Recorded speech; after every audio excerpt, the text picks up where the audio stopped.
อันนี้ก็เป็นดินบล็อกที่อัดช่วงเสากับต้นซวยเนาะก็ได้อยู่34ก่อนมื้อนี้มันจะมีบางก่อนที่ต้นทอดแบบออกแล้วมันบอนส้นมันจะเบี้ยวเรือมันแตกพอตอนดึงแบบออกมือไปถือกันนั้นเนาะมันก็เลยเป็นแบบนี้เวลามันแห้งมันก็แข็งกันเนาะก็ใส่ได้กันมื้อนี้ก็ได้อยู่34ก่อนคันได้เฮ็ดตั้งแต่ประมาณ8 โมงนี่ก็น่าจะได้หลายกว่านี้อันนี้เฮ็ดผู้เดียวเนาะมันจะซาอยู่บนผสมปูนแล้วก็เมื่อยตอนผสมปูน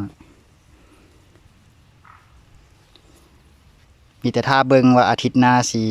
อัดได้จักก่อนหรือว่าสิได้เท่าเก่าบ่สิ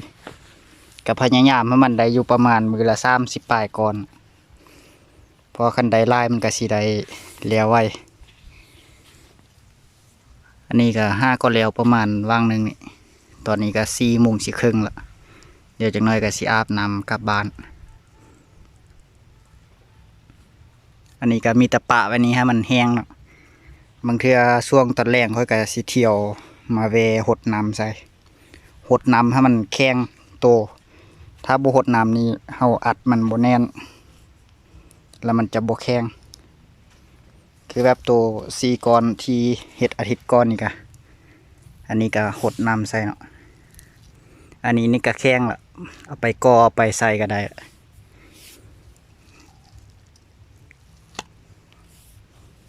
ส่วนพวกนี้ก็มันก็พอมัดหดน้ำยังบ่ทันได้ต้องเป็นมืออื่นจึงหดได้ส่วนพวกนี้นี่แท้ก็เฮ็ดช่วงเช้าแต่ก็คันหดน้ำใส่ก็ได้อยู่แต่บ่เปิดน้ำใส่แห้งเป็นเฮ็ดเป็นแบบฝุ่นละอองน้ำมาหดใส่ไปสิได้แต่คันทอกน้ำใส่เลยนี่ยานมันจะบ่แข็งเด้อ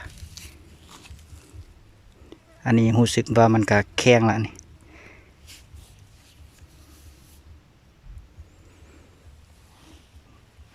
พอดีเฮ็ดแล้วก็พอดีฝนมันสิตกมาแมบนึงคิดว่ามันสิตกแห้งเนาะแต่สุดท้ายมันก็บ่ตกมีแต่ฟ้าร้องพอดีเฮ็ดแล้วก่อนสุดท้ายก็พอดีฝนตกก็เคี่ยวเก็บเครื่องไว้เนาะเดี๋ยวจังน้อยก็สิได้กลับละมานอนอยู่นี่แต่ตอนแรงวันเสาร์เพราะวันอาทิตย์จะได้เฮ็ดเวียกอยู่นี่มาอัดดินบล็อกไว้แหละช่วงนี้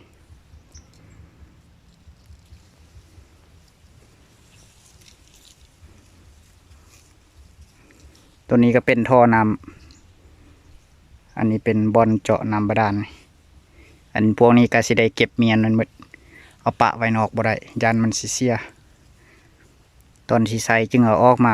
ใส่อันนี้ถอดออกได้บ่ได้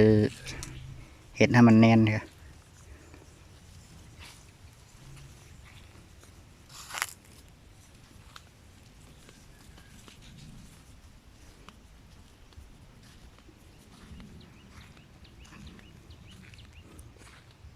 โตผ้ากลางตัวนี้นี่ฟ้าลมช่วงตอนช่วยลมแห้ง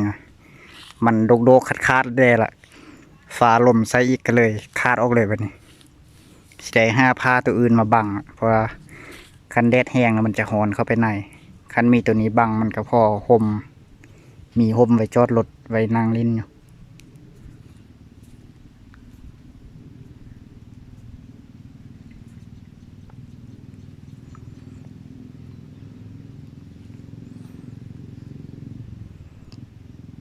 มีแต่อาทิตย์หน้าเดี๋ยวสิทายให้เบิ่งใหม่เนาะ